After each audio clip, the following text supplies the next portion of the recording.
Hi guys, masyado akong stress ngayon, nasasaktan. Hindi ko alam kung ano yung gagawin ko kasi nga yung Zylane nawawala. Lalo na si Elaine, hindi ko kaya na wala siya dito kasi nga syempre lagi ko yung kasama. Dinugulat kami, wala sila dito.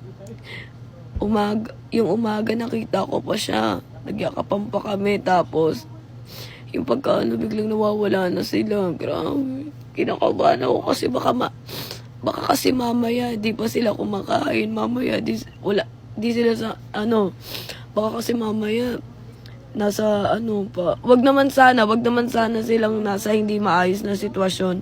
Yun ang iniisip ko, sana maging okay sila.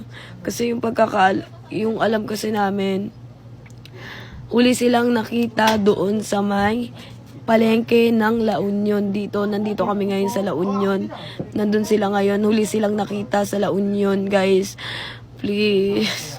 Onting consideration lang sa mga nakakita po kay Elaine tsaka kay Saidi. I-chat nyo po ako. Please, makakatulong po yun sa akin sa mga mahilig po magpa-picture, ganyan. Sabihin nyo po kung saan nyo po nakita sila Elaine tsaka si Saidi. Tulungan nyo po kami kasi di na nag-aalala na po kami sa kanya. Ganun.